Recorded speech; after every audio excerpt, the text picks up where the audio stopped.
बिस्मिल्लाहिर्रहमानिर्रहीम अस्सलाम वालेकुम वेलकम बैक। और जनाबे वाला लेक्चर नंबर 4 आज हमारा CCNA का 200 एक चीज़ मैंने एडिशन की है यहाँ पर कि यार ये वाला CCNA ना CCNA 3 नहीं कहलाता, तो इसका थोड़ा सा नाम चेंज किया है। ठीक है, ये यहाँ पे मार्किंग कर दी है हमने स्लैश की। ठीक है, और शुरू करते हैं आज का lecture.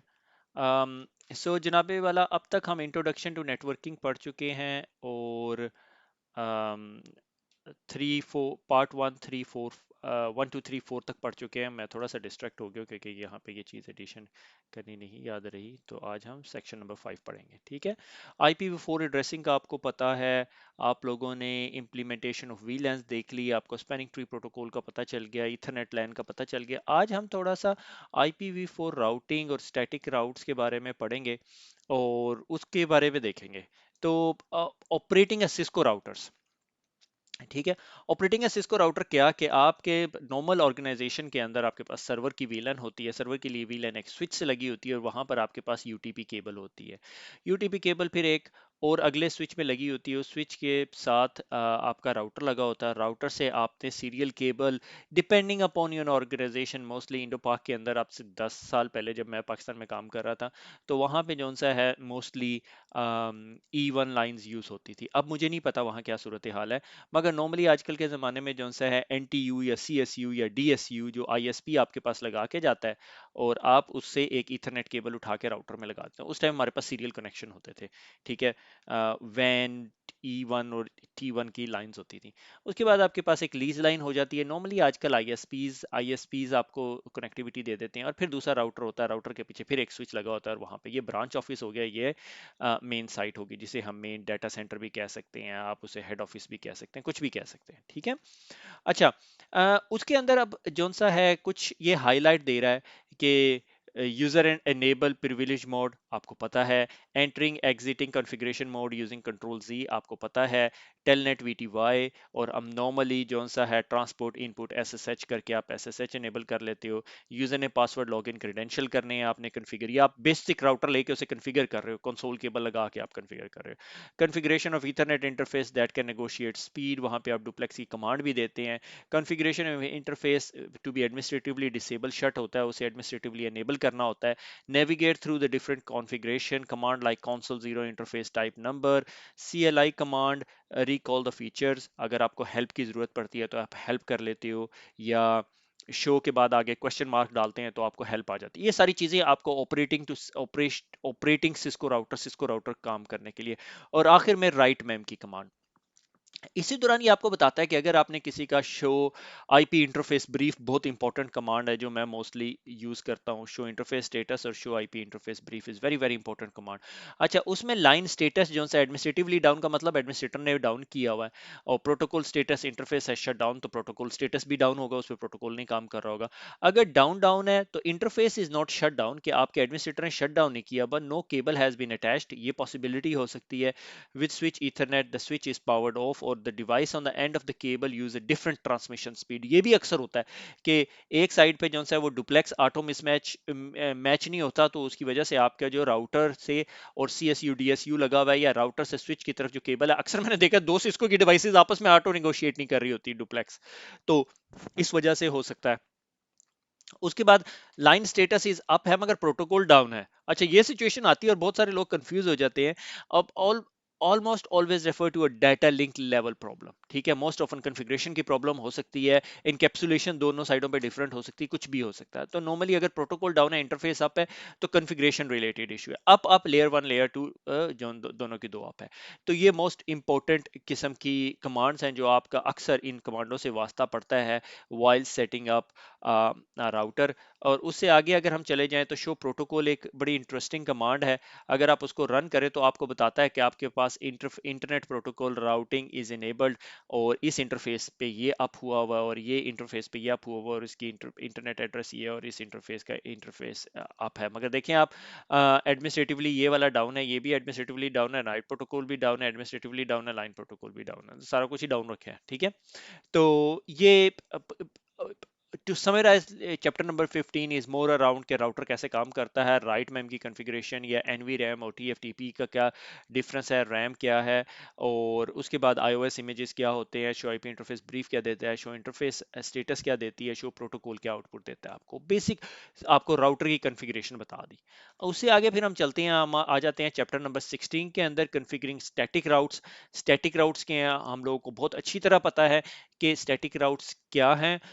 If the routing process start with the host. अच्छा, इसमें ना ये इसने बहुत अच्छी तरह समराइज किया, विच आई रियली लाइक अबाउट, और ये इमेज जोन सा है, is a very good prediction के, नॉट अ प्रिडिक्शन, क्या कह सकते हैं, बहुत अच्छे तरीके से एक्सप्लेन किया हुआ है कि एक जगह से आपने दूसरे स्टेप तक कैसे पहुंचना है, ठीक है। The routing process start with the host that create an IP packet. एक होस्ट है, अगर ये यहाँ पे एक होस्ट है, उसने एक आईपी पैकेट भेजा है, तो जिस तरह ही वो पैकेट भेजा है, तो जिस तरह ही वो इनिशिएट होगा तो राउटिंग प्रोसेस स्टार्ट होगा, ठीक है। स्टेप वन में क्या होता है, इफ डेस्टिनेशन इज लोकल, क्या ये पैकेट मेरे लिए लोकल है, जिस भी डिवाइस के पास जाता है, ठीक है। और से फॉर एग्जाम्पल आपका ये नेटवर्क है, ठीक है, ये आपका लैन नेटवर्क और यहाँ पे एक राउटर लगा हुआ है, जिस तरह इसके पास ये पैकेट पहुंचता है, तो ये राउटर देखता है कि क्या ये पैकेट जो सा है, इसकी डेस्टिनेशन लोकल है, ठीक है। अगर ये 10 का नेटवर्क है, 10.x, तो क्या ये लोकल है? अगर ये लोकल नहीं है तो find the destination MAC address, destination host MAC address. बल्कि ये राउटर से भी पीछे ले जाइए, यहाँ पे स्विच पे लगा दें बल्कि, ठीक है ना। तो ये देखता है कि डेस्टिनेशन मैक एड्रेस क्या है। Use the already known ARP table entry, क्या मेरे आप टेबल में इस डेस्टिनेशन मैक एड्रेस की एंट्री पड़ी हुई है, और use ARP message to learn it, अगर नहीं पड़ी हुई तो आर्प मैसेज से लर्न करता है, ये आप पढ़ चुके हैं। फिर उसके बाद encapsulate the packet in a data link frame, data link frame में इस पैकेट को इनकैप्सुलेट करता है with the destination data link address of destination host. ये स्टेप वन जो है ना, ये तकरीबन आपकी मशीन पे ही हो रहा है, ठीक है ना, ये आपकी मशीन पे हो रहा है, सही हो गया। अगर डेस्टिनेशन इज नॉट लोकल, अब मुझे पता है कि मैं मेरी मशीन जो सी है 10 के नेटवर्क पे पड़ी हुई है, ठीक है, इसको स्विच हटा दो, मैं थोड़ा सा अगली स्लाइड पे चला गया था, वो अगली स्लाइड का टॉपिक है, ये इस मशीन पे ये राउटिंग प्रोसेस हो रहा है। अच्छा, अगर ये पैकेट जो सा है डेस्टिनेशन पैकेट है, ये मेरे नेटवर्क का ही नहीं है, इट्स आउटसाइड नॉट लोकल, ठीक है, फिर मुझे कहाँ भेजना है, मैंने डिफॉल्ट गेटवे पे भेजना है, वो जो 192.168.0.1 आपका डिफॉल्ट गेटवे होता है, और आपके पीसी को पता होता है, और आपके पीसी के पास हमेशा उसकी आरप एंट्री होती है, वो आपका राउटर होता है, नॉर्मली आपके घर का राउटर जिस तरह हो गया। Find the default router MAC address, ठीक है, डिफॉल्ट गेटवे मैक एड्रेस ले लिया, और उसको आर्प के जरिए रिजॉल्व किया, आपके राउटिंग टेबल के अंदर भी पड़ी हो सकती है, और उसके बाद इनकैप्सुलेट किया डाटा लिंक फ्रेम, और पैकेट उठाया डिफॉल्ट गेटवे की तरफ फेंक दिया। बात समझ आ गई, सिंपल प्रोसेस है। अब router has more work to do, router को बहुत ज्यादा काम करना पड़ता है। 5 step summary of router routing logic, 5 step summary उसने एक्सप्लेन की हुई है। First 2 step just to receive the frame, पहले 2 स्टेप क्या, पैकेट लिया और उसको रिसीव किया, और उसके बाद उसके साथ मैंने क्या करना है वो अलग बात है, मैंने चेक करना है कि उसके अंदर कोई एरर्स तो नहीं है, मैंने चेक करना है कि the frame destination data link is the routers address, क्या ये मेरे लिए ही डेस्टाइन था, ठीक है, मैं एज अ राउटर देख रहा हूँ। और फिर सेकेंड स्टेप के अंदर if choosing to process this frame, कि यार मैं अब इसको फ्रेम को करूंगा, तो स्टेप वन के अंदर मैंने क्या करना है, उसे डी एनकैप्सुलेट करना है packet from inside the data link frame, data link frame से अब ऊपर लेके चला जाऊंगा, जिस तरह ही ऊपर जाऊंगा तो क्या होगा, राउटिंग डिसीजन, एब्सोल्युटली। लेयर 3 आपकी क्या है, application, presentation, session, transport, APSTN, network, data link, और फिजिकल लेयर, ठीक है। सो 7 लेयर, मुझे भी जोर लगा। Making a routing decision, to do so compare the packet destination IP address, अब पैकेट का लेयर 3 पे पैकेट का IP एड्रेस देखना है, कहाँ से देखूंगा मैं, मेरे पास राउटिंग टेबल है, to the routing table, and find the route that matches the destination address, ठीक है। और if the route identifies the output interface of a router and possibly next hop route, ये सारा राउटिंग टेबल का lookup हो रहा है, ठीक है। अब उसके बाद मैंने डिसीजन कर लिया, अच्छा जी इस पैकेट को मैंने उठा के अपने सीरियल इंटरफेस 001 पे भेजना है, तो अब मैं फोर्थ स्टेप में क्या करूंगा, इनकैप्सुलेट करूंगा, use the art to find out कि वो डिफॉल्ट गेटवे जिस पे मैंने भेजना है जी, या जिस इंटरफेस पे मैंने भेजना है उसका मैक एड्रेस है मेरे पास, क्योंकि लेयर 2 डालनी तो है इन्फॉर्मेशन, क्योंकि वहां से जब पीछे से आ रही है लेयर 2 इन्फॉर्मेशन, वो तो डिस्कार्ड करके अब नई इन्फॉर्मेशन डालनी है। Transmit the frame out of the outgoing interface as listed in the match IP route, ठीक है, जो यहाँ पे मैच, ठीक है, और हाईएस्ट प्रीफिक्स मैच और वो सारी चीजें हम लोग पढ़ चुके हैं, ठीक है। ये सिंपल प्रोसेस है। पैकेट आया Ethernet header, IP header, FCS frame check sequence. Packet आया, आईपी पैकेट राउटिंग टेबल में लुकअप किया, उसको उसके ऊपर इनकैप्सुलेशन किया, अगर एचडीएलसी इनकैप्सुलेशन की जरूरत है तो एचडीएलसी इनकैप्सुलेशन करेंगे हम। सही है। इसी तरह आईपी पैकेट आया, उसने देखा 172.16.2 ये देखा हाईएस्ट प्रीफिक्स मैच की हम बात कर रहे हैं कि ये सबनेट है, उसका नेक्स्ट हॉप ये है और उसको सीरियल इंटरफेस 0/0/0 के जरिए बाहर निकाल देना है। ठीक है। अगर मेरे पास 172.16.0.0/16 का सबनेट पड़ा होगा तो वो कभी इंस्टिगेट नहीं होगा अनलेस मैं 172.16.6.0 का पैकेट भेज दूं, तो फिर वो यूज होगा, क्योंकि मैक्सिमम प्रीफिक्स मैच होगा। जितना मैक्सिमम मैचिंग हो सकती है राउटिंग टेबल उस हिसाब से डिसीजन देगा। सही हो गया। अच्छा, उसके बाद आपका चैप्टर नंबर 16 शुरू हो जाता है और chapter number 16 is very detail. मेरे पास 3 किस्म के राउट्स हैं। कनेक्टेड राउट्स, ठीक है, जो जिसे मोस्टली हम कहते हैं कि लोकली कनेक्टेड राउट। स्टैटिक राउट्स, मेरे पास जो स्टैटिक राउट है, राउटिंग प्रोटोकॉल अगर मेरे पास EIGRP IGRP जो भी चल रहा है। ठीक है। अगर जो शो आईपी राउट करते हैं तो ये आपको आउटपुट देता है। ठीक है। नंबर 1 में क्लासफुल नेटवर्क, अगर आपको क्लासफुल एड्रेसिंग याद है तो जिसे हम कहते थे ABC। ठीक है। तो नंबर 1 के अंदर आपके पास ये यहाँ करस्पॉन्डिंग टेबल आपका पड़ा हुआ है, ये आप लेक्चर मेरा रोक के देख सकते हैं। नंबर 2 के अंदर नंबर ऑफ सबनेट्स, मेरे पास कितने लर्न सबनेट्स हैं। 5 नंबर ऑफ मास्क कितने हैं। लेजेंडरी कोड कनेक्टेड जो मेरे पास है, L से लोकल है, O से मेरे ख्याल में OSPF का राउट होता है। ठीक हो गया। उसके बाद प्रीफिक्स सबनेट, कि उसका प्रीफिक्स सबनेट क्या है, स्लैशेस क्या है, प्रीफिक्स लेंथ कितनी है, एडमिनिस्ट्रेटिव डिस्टेंस क्या है, मेट्रिक वैल्यू क्या है, मेट्रिक ऑफ दिस स्पेसिफिक राउट की कितनी मेट्रिक है, और नेक्स्ट हॉप रूटर का एड्रेस क्या है, ये मेरा नेक्स्ट हॉप रूटर का एड्रेस है, ये टाइमर चल रहा है, और उसके बाद कौन से इंटरफेस से मैंने इसको बाहर निकालना है। ये आपकी सारी इन्फॉर्मेशन शो आईपी राउट के अंदर पड़ी होती है, तो ये राउटिंग टेबल के जब भी आपने देखना है तो उसके अंदर मिलेगी आपको। अच्छा, इधर से अब सेक्शन नंबर 4 के अंदर ट्रांजिशन करेगा IP routing in the LAN. IP routing क्या, वही राउटर ऑन अ स्टिक पड़ा हुआ है अभी तक आपके पास, कि ये सिर्फ कॉन्सेप्ट आपको समझाने के लिए है कि वीलन 10 और वीलन 20, वीलन 10 से जो ट्रैफिक आपके राउटर पे जाती है तो राउटर को पता होना चाहिए ये टैग होके आई हुई है तो वीलन 10 की ट्रैफिक है। यहीं पर ये आपसे डिस्कस करता है कि तो टैगिंग बहुत इंपॉर्टेंट होती है और राउटर के अंदर सब इंटरफेसेस बने हुए हैं, G0/0.10 0.20। ऐसा नहीं है इस स्विच से 2 केबल है, इस स्विच से एक ही ट्रंक पोर्ट ऊपर जा रही है या सब इंटरफेसेस जा रहे हैं और उसको उसने डिफाइन किया हुआ है। ठीक है, सब interfaces for router. Each H02.1 trunk has one native VLAN. Native VLAN हमें पता है, अगर कोई पैकेट ऐसा आए जिसके ऊपर आपका कोई कलर टैग नहीं है तो उसको डिफॉल्ट उठा के एक नेटिव वीलन में डाल देता है। वीलन हॉपिंग अटैक इसके जरिए होते हैं, तो मोस्टली आपको ये वीलन डिसेबल रखते हैं। राउटर ऑन स्टिक कहाँ मिलता है, कहीं नहीं मिलता, हमारे CCNA की बुक में अक्सर मिलता है, क्योंकि इससे आप फर्दर एक कॉन्सेप्ट समझाते हैं SVIs का, स्विच वर्चुअल इंटरफेसेस का। जब आप 6500 की कोर के अंदर मल्टीपल वीलन्स बना रहे होते हैं तो ये कॉन्सेप्ट तब लड़कों को अच्छी तरह समझ आता है, मगर ये कॉन्सेप्ट पता होना चाहिए राउटर ऑन स्टिक की लैब करनी चाहिए। अच्छा, राउटिंग 17.3 ये पढ़ते हैं पहले। Routing on a VLAN interface in a layer 3 switch. ये जिधर मैं आपसे SVI की बात कर रहा था, layer 3 interface VLAN 10, interface VLAN 20 और आईपी एड्रेस दे दिया।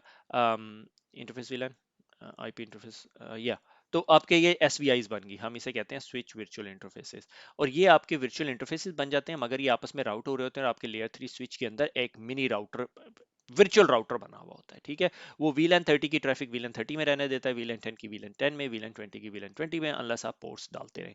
फिर अगर आपने उसको बाहर ब्रेकआउट कराना होता है तो आप नॉर्मली /30 लगा के या /24 करा के आउटसाइड ले जाते हैं और यहाँ से ये आपके इंटरनेट पे कनेक्टेड होता है। तो आपके कोर के अंदर एक डिफॉल्ट रूट पड़ा होता है 0.0 पॉइंट कर दे इसकी तरफ, इसके अंदर डिफॉल्ट रूट पड़ा होता है पॉइंट टूवर्ड्स द इंटरनेट। ठीक है। अच्छा, routing on the router interface in a switch. हाँ, ठीक है। नॉट अ वीलैन के आपने राउटर के ऊपर ये जो अपने स्विच है, ये ग्रे कलर का ये आपका स्विच है, इसके ऊपर एक इंटरफेस बनाया हुआ और उसको आपने लेयर 3 बनाया हुआ। ठीक है, ये आपका लेयर 3 इंटरफेस है। सही हो गया।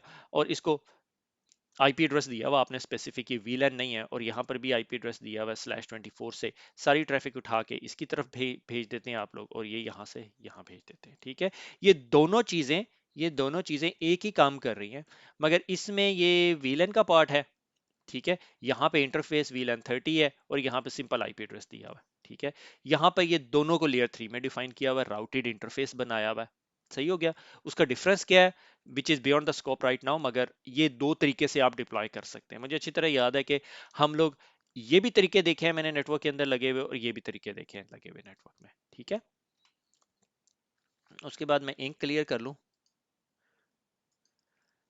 ये आ जाता है ईथर चैनल, कि आपने ईथर चैनल बनाया हुआ है दो स्विचेस के दरमियान, और इंटरफेस पोर्ट चैनल 12 और आईपी एड्रेस दिया हुआ है, नो स्विच पोर्ट, और ये आपका बॉन्डेड ईथर चैनल बन गया, ये आपका बॉन्डेड ईथर चैनल बन गया। कुछ लोग इसे लैग पोर्ट कहते हैं, डिपेंडिंग अपॉन जिस तरह आप आईएसपी से बात कर रहे होते हैं और वो जूनिपर फोकस या किसी और प्रोडक्ट फोकस होते हैं तो वो डिफरेंट टर्म्स यूज करते हैं। आपने मेक श्योर करना है वो बॉन्डेड चैनल भी, कुछ लोगों को मैंने बॉन्डेड चैनल कहते हुए भी देखा है, तो कुछ भी कहेंगे आप, सिस्को वाले सारे ईथर चैनल कहेंगे।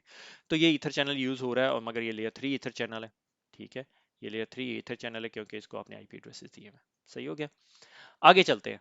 आगे आ गया जी अब trouble shooting. IPv4 trouble shooting is very very standard common issue, कि आपको पता होना चाहिए कि रिप के टेबल के अंदर क्या है, रिप कह रहा हूँ, आर्प के टेबल के अंदर क्या है, आप कम्युनिकेट कैसे हो रहा होता है। और एक इंटरेस्टिंग चीज जो उनसे बहुत इंपॉर्टेंट है कि अगर आपने DHCP प्रॉब्लम है तो DHCP चेक करें 169 वाला, वो जो अपीपा जिसे कहते हैं, ऑटोमेटिक प्राइवेट आईपी एड्रेसिंग।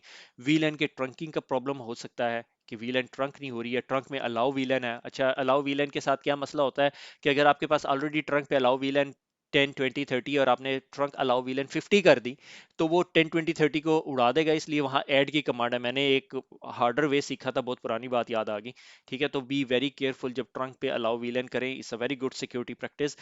लैन प्रॉब्लम हो सकते हैं, बड़े रंग बिरंगे लैन प्रॉब्लम है, अगर मैं उनकी तरफ जाना शुरू करूं तो we will spend a whole day talking about it.